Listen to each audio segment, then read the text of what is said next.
You there! Step right up! Step right up in line, it's of course Reference Wednesday. They just came out with this new one, 850 game character reference. Very sci-fi. I have no idea what we're gonna do with this, because it's not exactly gesture drawing, but we're gonna find out. Really cool helmet situation, sensing some cyberpunk potential, or future kind of Call of Duty stuff. Nice.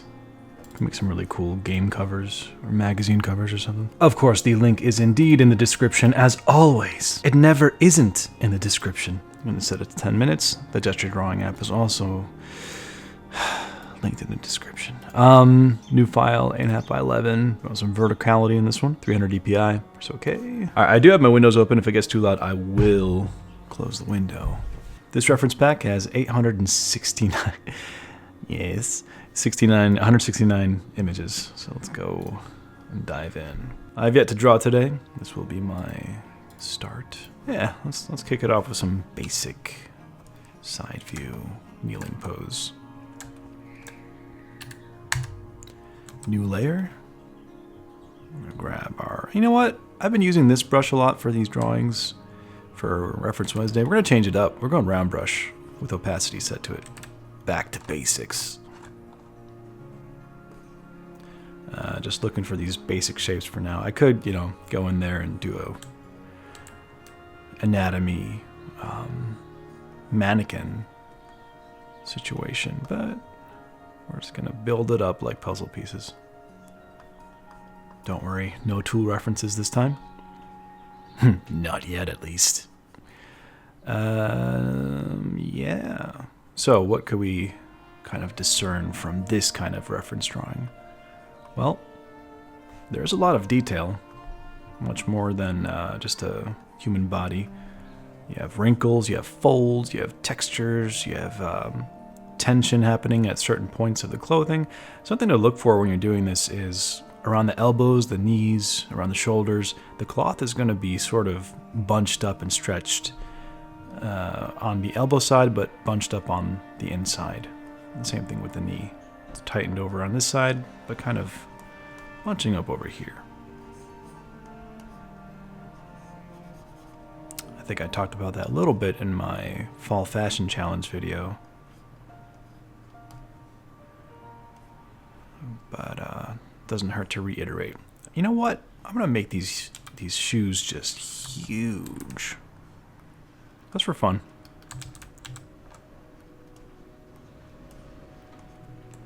Kind of like we're doing a stylized game character or something.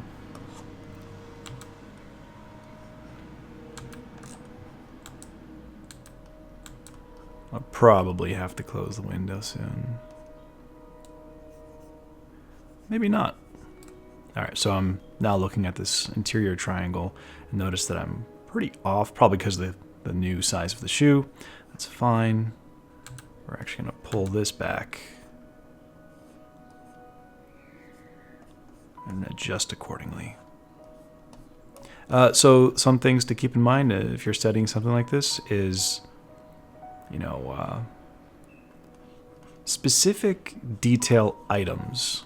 You know, like these bands around here, the vest, the buckles, the thickness of the vest, so that when you go to sketch, maybe you haven't, you know, uploaded things into your mental library too much, but, you know, let this be your first thing if that's the case.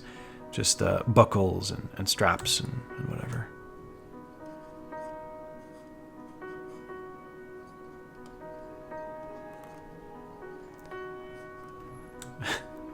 That's fine. Okay, so since we made the shoes very big, we're gonna offset some of the proportions of other things too. So if I just kept the head the normal size as it is, that could work, but what would happen if we just really overdid it to sort of balance out, you know, size differences down here, but up here as well.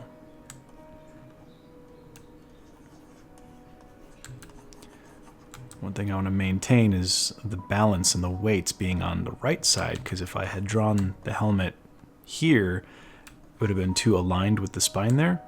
But he's doing more of a hunch with a kind of a shrug too. So we're going to emphasize that a little bit. Shapes, shape design. It's the good stuff.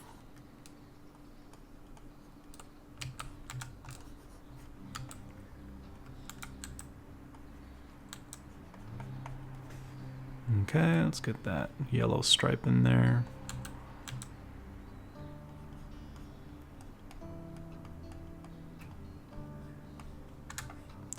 We're going to go ahead and merge that helmet down. Make this foot bigger so it matches the size of this one. And, you know, you might think, well, hey, we're trying to be accurate here. Why are you messing with the proportions there? And the reason is, at least my justification, is that it sort of introduces this idea to your brain where you can take information and you don't have to actually stick to what it's giving you, and you can stretch and squish and push and pull. And the more you do that, the more you explore, the more a style starts to emerge. And I know everyone's hunting for a special style. Not to say that that's the answer and how to find a style right away, but it is something that can contribute by introducing the idea that you can go rogue with proportions. Let's make that hand really big too. I think I'm going to close the window after this drawing.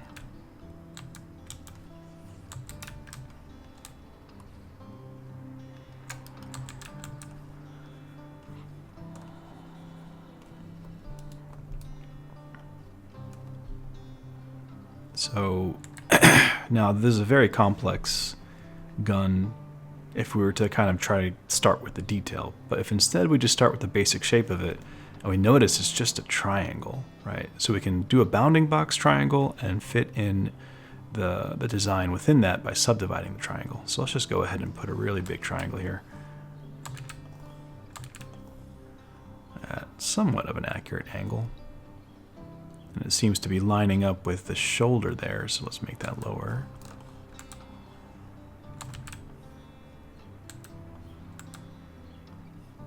Yeah, something like that. Lower the opacity. And then we can say that there's another triangle inside here, right? And in that triangle, it's subdivided into fourths. You have 1, 2, 3, 4. So essentially 3 lines. When I say fourths, what I mean is if you have a bar, it's going to have 4 equal parts, or relatively equal, right? But in order to have 4 equal parts, you have 3 lines in between, right? So watch that happen over here. If we have that bar, 1, 2, 3, now you have 4 parts. We could say, well, the ammo the ammo magazine kind of fits right there. Cool. That bar is right there, and then the handle is right there. So, you know, very quick ways to subdivide your subdivisions within shapes.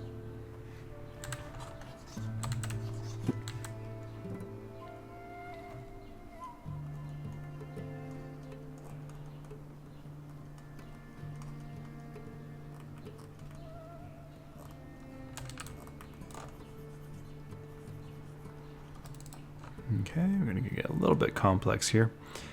So the scope was pretty easy to put in. I know it's not accurate, obviously, because we changed the proportions of things, but I want to find out how to kind of simplify this area, the sight, or whatever. I'm wondering if that's just a light or something. Might be a flashlight. And then this is the scope. Anyway, these sights, I want to just put a triangle in like this, because you can see it's inside a triangle, and then cut into that and just turn it into that shape.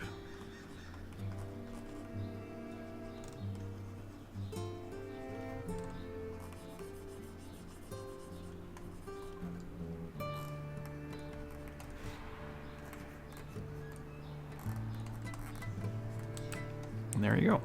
Very goofy looking gun with goofy proportions. Ain't too bad for a warm-up. Okay, cool. Looks like it says police on there. Or in a different language, that's fine. Yeah, so the vest seems to be subdivided into these military holster things. Where, like, you'll notice on military bags and things, there's this kind of slots that you can put objects and equipment in.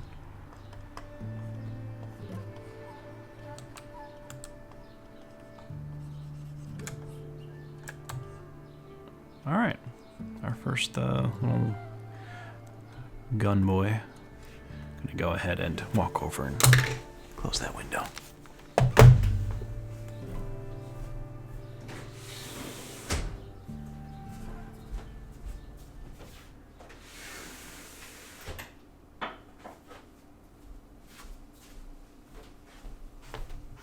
Oh, just in time. Okay, we got a new one.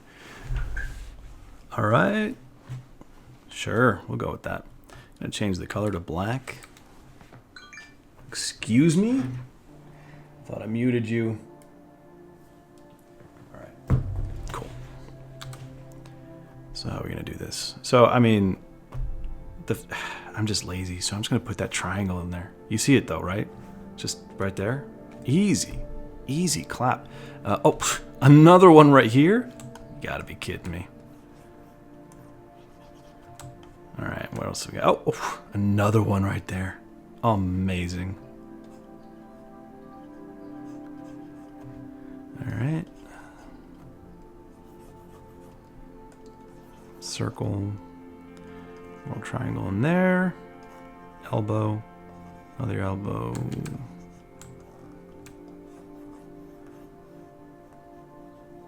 It's okay to be sloppy with this.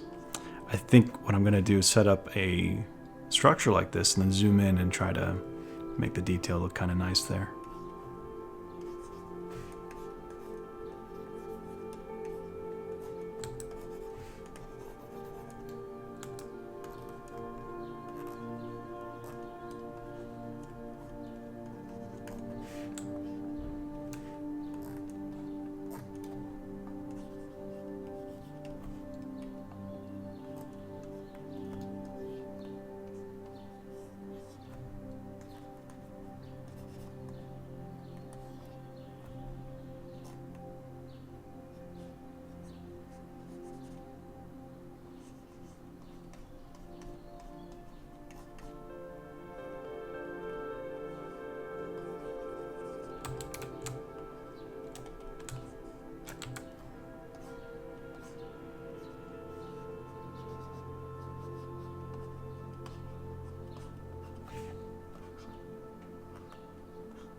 Dear gesture drawing, if you're watching this, it would be really nice if... Okay, I'm gonna close that window too.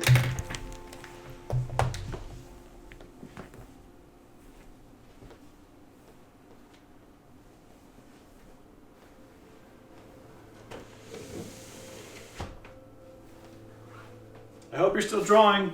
You don't need me to be there for you to be drawing.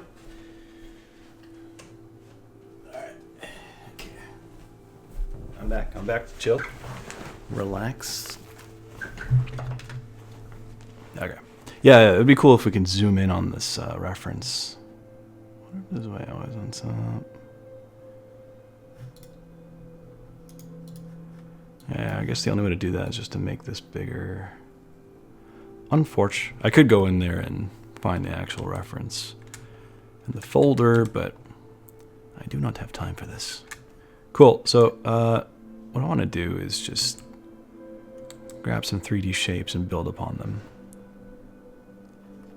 So that scope thing It's an obvious just cylinder. We'll just lay in a cylinder there.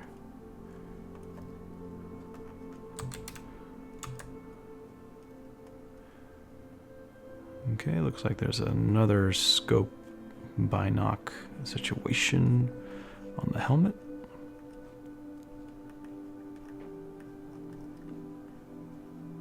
And now I'm drawing this, and earlier I mentioned this idea of adding this to your mental library.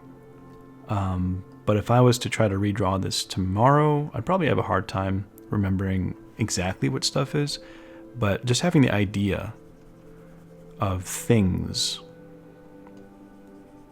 is useful. Knowing that you could put something in this area of the helmet, and there's a bit of a light there, and this wire going to the back,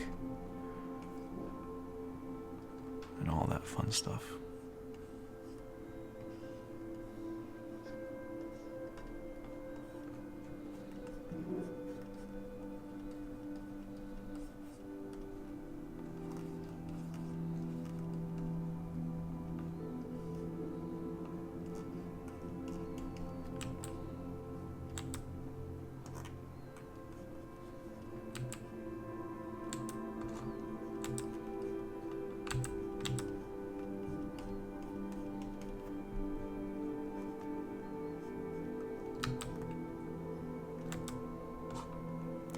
My natural tendency to draw angles like this is with my right hand going from the bottom upward that way. And so I'm going to go ahead and flip this. Please? Nope. Yeah, maybe, no. It's not listening to me. That's fine. Let's do some guesswork then.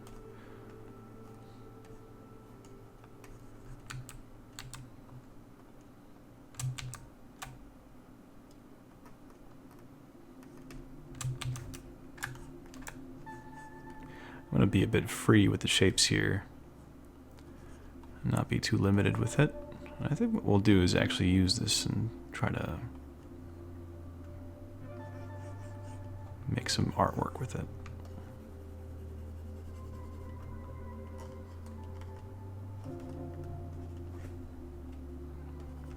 I know it's mostly been just life drawing or making studies and stuff, but let's see if we can use this for a painting. Can't promise anything. We'll see what happens.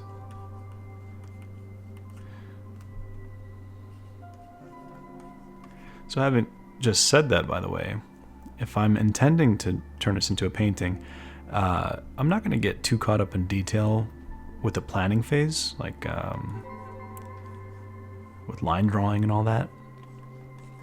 I'll just instead kind of lay down sort of note taking, like this area I know will be filled and there's going to be detail there. So I could just say, you know, block that off and just kind of put a scribble there.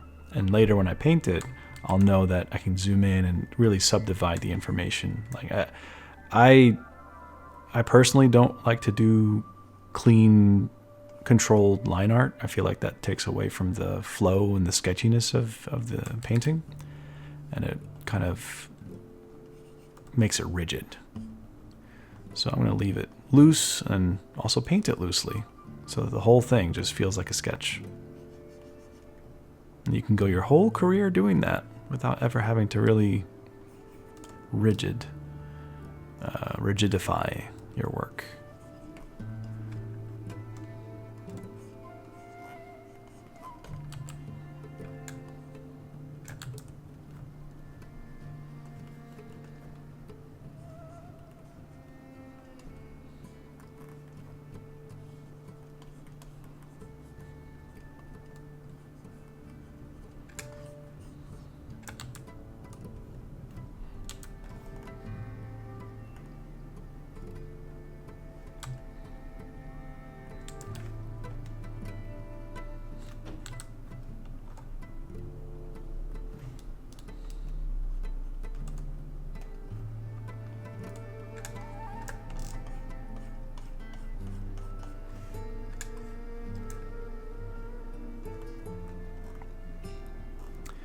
If you are pursuing concept art and production design and all that stuff for games, movies, your own projects, you don't always have to do this where you're drawing everything and painting it all. There's 3D assets, Blender, ZBrush, 3D asset packs, and they're all completely valid. Because if you're doing concept art, the point isn't to make some kind of handmade painting to go present in front of judges for them to clap and be like, oh, he did it without 3D, without reference. Concept art is about the concept, to convey the story, to convey the idea. However, if you want to paint it, go for it. That's great, cool, have fun. But I wouldn't limit yourself to that mindset as a sort of elitist way of looking at it. I think that's boring and limiting. Me personally, yeah, I just like doing it by hand. Hey, I wasn't done with that, but that pose is way cooler. All right, we're gonna do that one real quick instead of this one, since now we're a little bit more warmed up. All right, with the intent to paint it, I'm just gonna loosely scribble this stuff in. Oh, it's gonna be fun.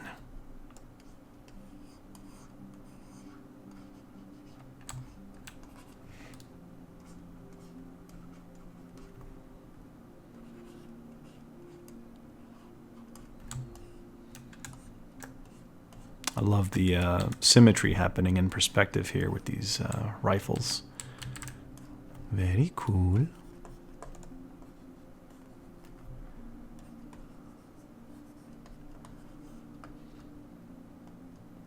So I shall say out loud, so you know what I'm thinking. My intent will be not to make a great painting, but to instead find a way to enjoy the process.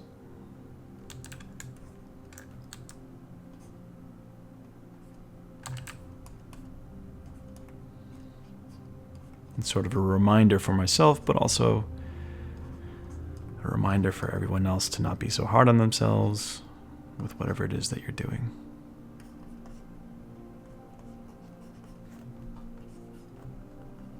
There's a time to grind. There's a time to try to hyper-focus and make things really nice. Right now, I'm choosing not to do that right now.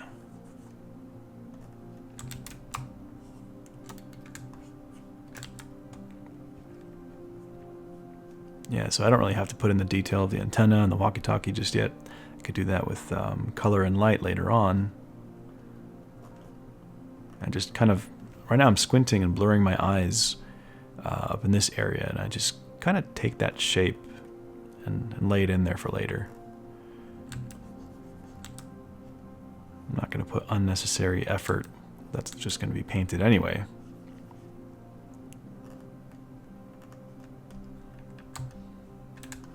Cool, love it. I kind of want to add some stuff here. So this is where the creativity comes in. I'd love to see just some like stuff on his backpack or pack or satchel, and maybe he's got a floating drone with him. It's gonna have some lights. Let's make this a foot lower.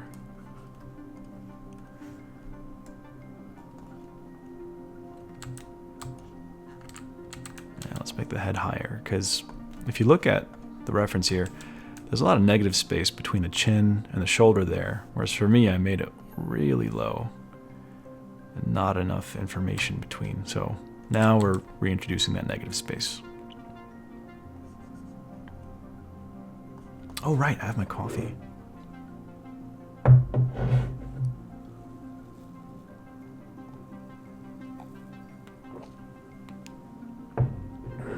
Okay.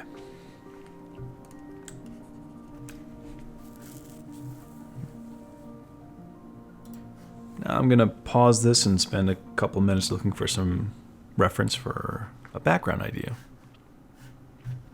Now, this is something I think everybody should do if you're interested in concept art or world building. I have a folder of just hundreds and hundreds of images of potential spaces. I have it separated into sci-fi, fantasy, blah, blah, blah. And, you know, you can almost randomize whatever one you pick and then just see what happens. It has almost 500 images here. NASA has these really high resolution images on their website of when they had their Apollo missions, as well as just Soyuz docking, I guess.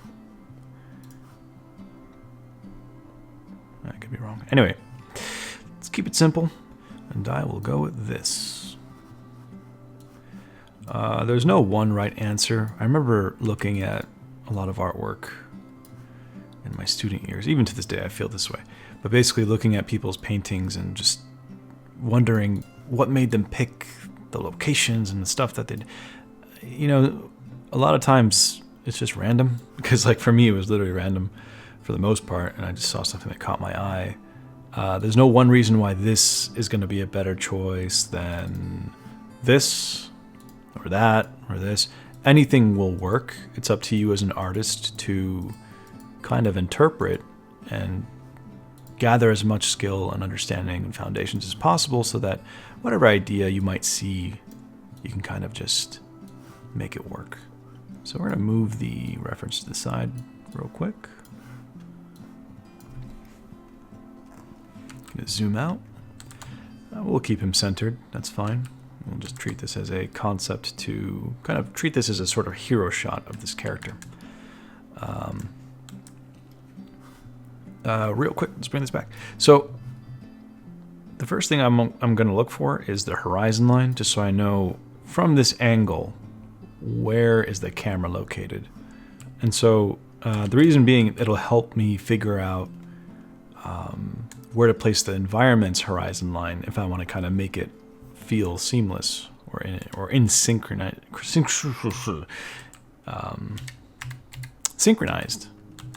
All right, so there are, you know, perspective cues all around here, you know, where we can kind of see that the shoulders are kind of angled up like this, the hips are kind of angled like that, but it's not really giving us a solid grounding. What we'll have to do instead is take the ground floor and try to figure out the angle of the ellipse and then see where that kind of points out, and then figure out where the horizon line is like that. One trick you can do to do that, if you have, do I have it here? Custom shapes? No, okay, forgot this is a new Photoshop. All right, so let's say we have a perfect square. That is definitely not gonna be a perfect square. Although it might be. No, it's gonna be a little bit off. Let's see. Duplicate, rotate. Oh, perfect. Cool. We're gonna make a grid with this. Actually, is it perfect? No, it's not perfect square. Okay, well, whatever. It doesn't matter. It's okay. Gonna make a grid. This will all make sense shortly. Hold Alt and Shift, move up. Doesn't have to be perfect. Okay, and so what we're going to do is transform this by holding the Control button and then bringing this down to match the perspective of that big circle on the ground. But first I'm going to actually put a circle in here. So we're going to grab circle.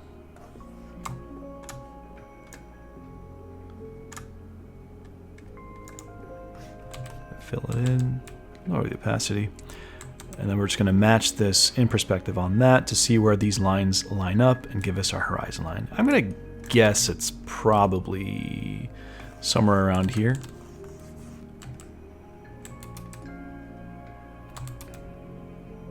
Maybe even lower, but we'll find out.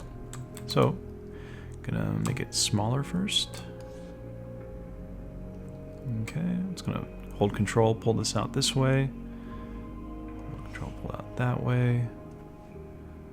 And it looks like it just fits in like that, but we want to make sure that these squares feel like they're almost like perfect squares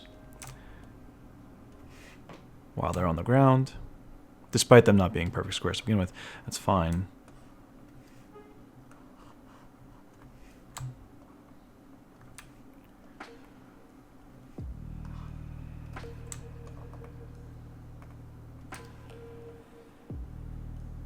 Yeah, that looks like it fits. Close enough. Let's see where that takes us. Yep, that's about where the horizon line is. Meaning this is the height of the camera, I'm guessing, when the person took the picture. Let's see how far off I was. Yep, that was a little bit off. Okay, so that might have been unnecessary, but I think it's just fine. So we can see that it's right about at the knees. Gonna put a quick line there by holding shift. And then now when I look at this, I'll know that if I, let's just grab this real quick. If I grab this and I just made him stand on the ground, it wouldn't make sense, because the horizon line is supposed to be at the knees, right? So the horizon line for this image, we're gonna have to have it down here. Now we can make him standing on a platform or something, just making sure that horizon line lines up. All right, so I do like what's going on here. I'm gonna go ahead and zoom out and notice that there's just a big cylinder here. That's fine.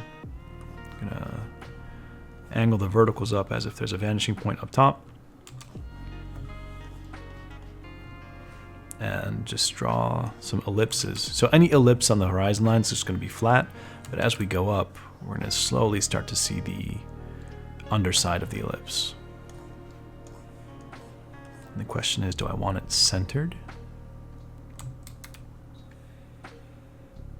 Let's have it slightly off-center towards the right. And the ellipses below the horizon line will be angled downward. And I think I am going to go ahead and just put some kind of platform that he's standing on in the foreground. Okay, so I love that big ring going into the ceiling. So we're just going to make sure the ellipse fits accordingly. Okay, let's make it lower because I want to see these lights kind of over here. I'm going to make sure that these lights, being such a bright element, I'm going to make sure they don't line up with the character, because then it'll kind of distract us and it'll look like he's shooting laser beams or light photons from his eyes, which maybe that's your intent. That's fine. But in this case, I don't want to distract from the character here. Okay, so now we got that background information. Some cool pipes.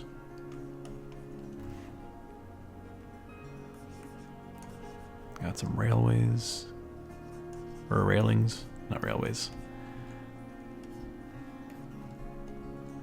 And another ring up here in the roof that's revealing a bit of that skylight. It's kind of nice. And there's a lot of complicated, I guess, structures there up here. And instead of getting in there and constructing all that stuff, wait, is this a photo or concept? I can't even tell. I think it's a photo. What does that say? Whatever, we're using it as inspiration. But instead of like constructing that stuff, I could instead just later when I paint this, treat it as like a shape design thing of making nice rhythms of lines that look like they make sense, but are just there to kind of be visual elements to help lead the focal point. And hey, that's good enough for me. So what I'm going to do is a quick lay in of just a gray bluish background. And then we'll grab our initial reference in a moment of the character, and then we'll paint accordingly. I'm keeping this value around the middle area, about 50%, so that I can either pull brights from it or push darks into it. And in this case, I'm going to grab that background color, go down to dark, can make it a little bit cooler towards blue. And I'm going to squint at this image and just figure out where the darks are. And it's right above the horizon line. So I'm just going to fill that in real quick. Up top as well.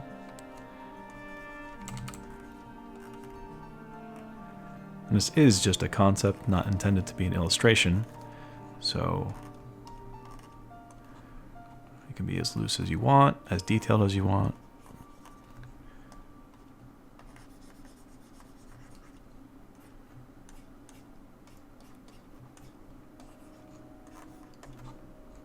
As long as it feels like it's in perspective. I think that's the goal here, to make it really work.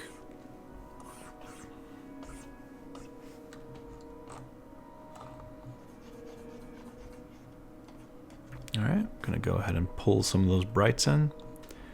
Now I got these glowing lights, and then the skylight, but the skylight is a bit dimmer, not as bright. So I'm just gonna go ahead and lay that in like that. And then, yeah, so that cylinder, I want to kind of convey the form a little more. I'm going to go ahead and use an airbrush there, because cylinders have a sort of coarse shadow along the axis of their form. Like this pipe over here. Okay, so it's lacking a bit of color. I'm going to make a new layer, set that to overlay. I want some warms in there. I'm going to grab an orange in the foreground, just kind of lay that in. Let's make it a little bit darker. Cool. Note that we have not used any textured brushes or anything like that. Just round brush and airbrush. But the thing that makes this work so far is the perspective being aligned with the character and pushing and pulling those values accordingly. Okay, so when I look at the reference that we used for the drawing, it's mostly dark. When you squint your eyes, there aren't really bright areas except for on the jeans that are going to be standing out against anything dark. So I'm going to try to make the background a little bit brighter so that our character can stand out against the background. And if you look here, there's this nice atmosphere kind of haze because of the lighting and I guess the dust in the area. So we're going to sort of do that by making new layers, set that to lighten, go whoosh. All right, that's too bright. Yeah, that looks good. Okay. And so now we know if we make the top half of the character dark, it's going to stand out against that blue.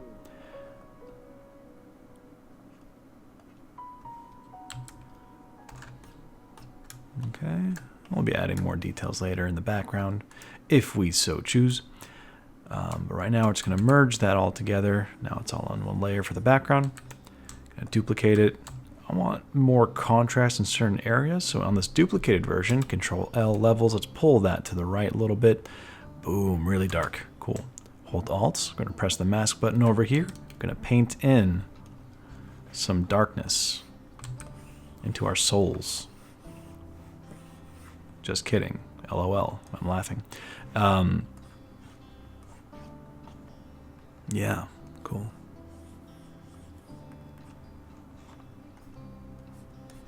And also, you know, there's all this detail, texture, and information in the pipes and in the background, the concrete, the floor. But honestly, like leaving it at this level as a concept is perfectly fine because you can come back the next day and then zoom in and start refining. It doesn't all have to be done all at once. Because there's a sort of special thing that happens when you get a nice fresh eye and a full night's rest of sleep. Full night's sleep? You know what I mean. Full night's rest. Because you can sort of see things that aren't working more clearly. and it's just overall a better experience that way. I'm gonna add that little light in. Just a quick glow. All right, the first use of any kind of texture. And we'll put the glows of those lights up there later on. But these background ones sort of need some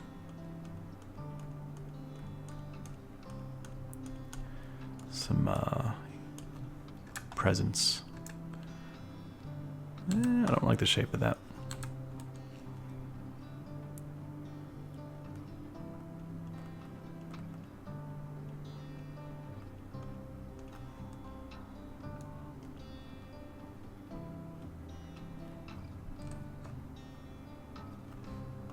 Okay, cool.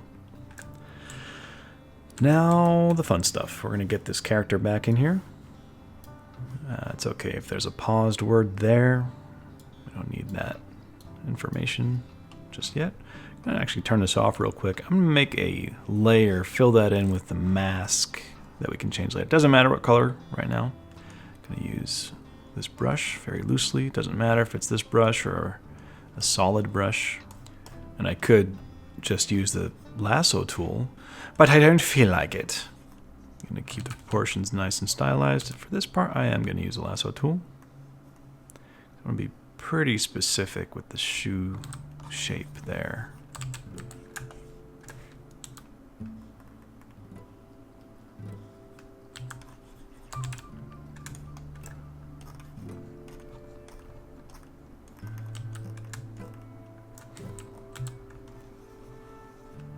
All right. So now we have our mask. I'm going to go ahead and lock the transparency by pressing this button. I'm going to grab, let's go with this brush. I believe this is the Greg, I forgot his last name, brush. I'm going to lay in some colors there. Obviously purple doesn't mesh with the background here, but I can just grab some colors from the background and use that to lay in something. And just automatically it kind of works a little bit better. Now instead of getting in there and painting details just yet, I'm going to be putting the lighting in. So very easy, very quick. Gonna just duplicate this layer. Now we got 2 copies. Gonna hit Control L, gonna make it way brighter. Okay, notice that there's lighting from the left side here. Gonna go ahead and do that reverse mask again. And just paint in the light. I'll kind of leave them in as solids for now, then go in and blend them where they need to be blended. Just kind of ping-ponging my eyes back and forth, seeing where the light is hitting. Seems like the pants are pretty bright right there.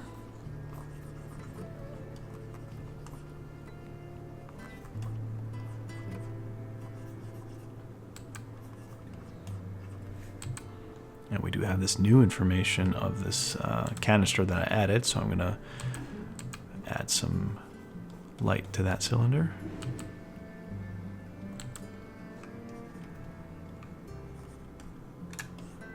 Okay, and then I'm going to just take an airbrush and do an overall light pass on the left side here, so that it's kind of got a soft gradient of light from the left. All right. Gonna hit Control E, merge that down, and we will be adding that green light later on. Gonna just duplicate this, gonna make a darker version, except this time in reverse, right? Moving it this way. I'm gonna hit OK, so we have 2 versions now, one dark, one light. I'm gonna hit Alt, Mask. I'm gonna sneak in all these nice little shadows.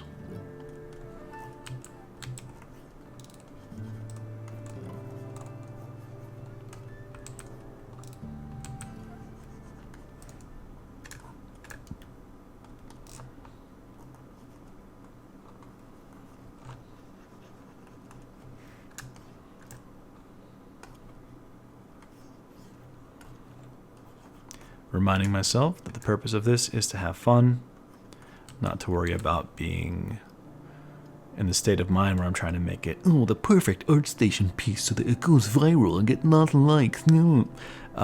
While it is tempting to think that way, and I've obviously been there many times, I just want to have fun right now. Okay, cool. Now we're losing a little bit of the silhouette information on the gun here because of that background. So in that case, we're going to go back to the background layer, new layer, going to grab some of that atmosphere color and just paint in just enough so that we get that gun to show up again on both sides there. Then I'm going to lower the opacity of that. The purpose of this piece is not to show the background, it's to showcase the character. So if it means changing the background brightness in certain areas, even if it doesn't make sense, then it's perfectly okay. I'm gonna go ahead and sneak in the shadow there. Okay. I do like the value of the ground here in terms of brightness, so I'm gonna actually copy that instead of having a dark foreground here. Just gonna lay it in as a solid right there, and I'm going to lock the transparency. Gonna grab that airbrush, get a dark color, have a nice fade off so it's not the same value across the whole thing, and then paint in that shadow again. Okay, it's coming together. There's some nice scratches on the surface here. Gonna just do that real quick. At completely random. Gonna let some of them catch some highlights. And we can grab some reference later on for details for the ground. Maybe there's like a, you know, like some grading or something. I don't know. Well, actually, yeah, we'll just keep that for now. Merge it down. Let's see how it looks flipped. All right. Yeah, it's coming together. And then to test if the values are working, turning the line work off. Looks good. And now we want to introduce that green light. So I'm just going to take that whole thing again. We have 2 copies of it. I'm going to bump up those values really high. But this time, I'm going to change the color. So Control U brings up hue saturation. Going to move this over. Let's see if it's blue. We want it green. So we're going to move this to the left.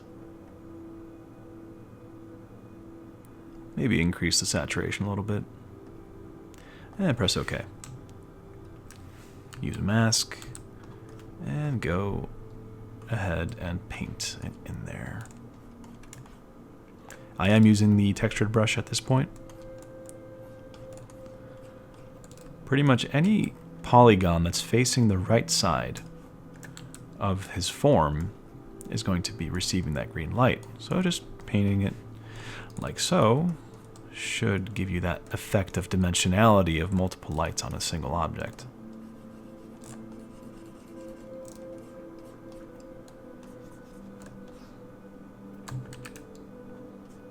That was a little bit too bright there on the pants. And much like how I used the airbrush to have a nice fall off from the left side, we're going to do it again, but with the green light.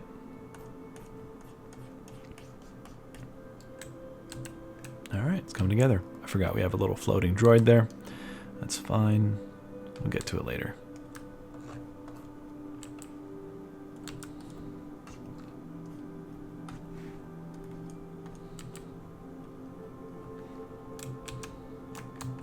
Cool. Now that we have green light on the foreground element, being the character, we want it in the background a little bit too. So I'm going to make a new layer, set that to overlay. I'm going to grab some neon green, make a big airbrush, and just see what happens if we just paint in a little bit from the right side here. Then it's a bit too strong. I'm going to lower the opacity here. Merge down, bada bing, bada boom. Cool. And at this point, I would say screw it and just merge everything down. Boom. Now it's all flattened. And then the fun begins. I kind of get in there and start kind of blending things together to make it read like the forms it should. So this should be kind of soft, like a core shadow. This is the mixer brush. My brushes are free in the description. If you just put 0 in the field on Gumroad, you can get these brushes for Photoshop. And I believe, yes, they do work in clip. Studio Paint as well. All right, don't want to get caught up in too much detail. And I'm going to remind myself that there's certain areas that are going to be focal points. Definitely here, right? Probably here. And, you know, there, and maybe on the gun there. And maybe on the floor here a little bit. But usually there's 3 main focal points that you want to put the most, I guess, attention to in terms of contrast and refinement so that it creates sort of a rhythm, right? Because if you have refined detail absolutely everywhere, you're kind of, you know, not guiding the viewing experience. You want to say, look here, here, then back again or something. So you don't want to make the background too distracting. You could like have something there to pull yourself or pull the viewer's eye there. But if it's too strong and it competes with our main focus, we don't want that. So one way to kind of just cheat that, let's just duplicate the whole thing. Make the values really bright. And remind ourselves, where do we want to look? Sure, right there. And notice, just by doing that, it becomes very clearly the highest contrast area. Let's turn that off and compare. Right now, the highest contrast is maybe this thing, or up here. But by bringing the values up accordingly, it no longer competes with elements in the background.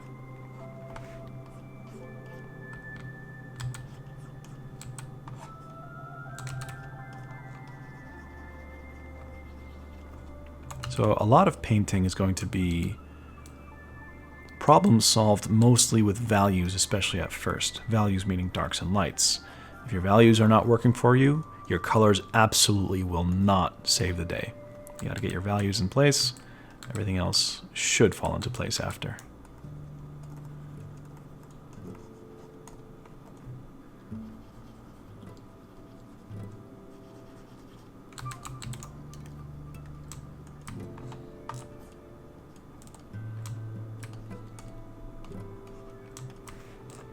And it's okay if the values don't match the reference anymore. We're making a concept here, not a one-to-one study. And I'm tempted to zoom in and put these little details on the helmet there, but that'll be, I think, something I would do after I've taken a break. Right now, my main thing is to get the whole thing to read like a sort of complete painting without having to do details just yet.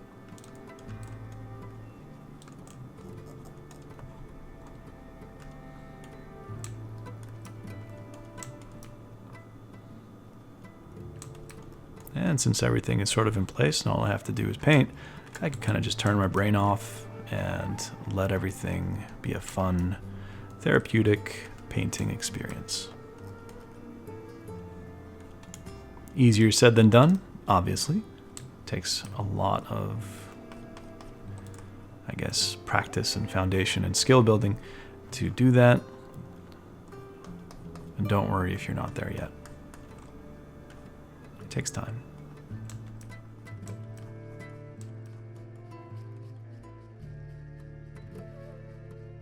Okay, yeah, all right. So for the rest of the video, it's just going to be a time lapse. I kind of got carried away and grabbed some more reference from Graphite Studio. It's like a mechanical objects pack, so you got a bunch of gears and stuff like that, and random cool-looking things, and I turned that into a gun. So I don't have much else to say. I do hope that this was helpful, and I may or may not upload the real-time version of this painting part at another time. But right now, we're just going to keep it at time-lapsed, and if you want to watch the whole thing, then feel free to. Otherwise, if you're going to head out now, thanks for watching, and I'll see you next time.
All right, thanks for sticking around and watching that whole thing. It was definitely fun to do. Had my moments of frustration here and there, of course, but it was mostly a pretty positive experience. So that was my goal, and it worked out just fine. All right, well, be sure to subscribe and leave a like and all that blah, blah, blah, blah stuff. And I'll see you next time on Reference Wednesday.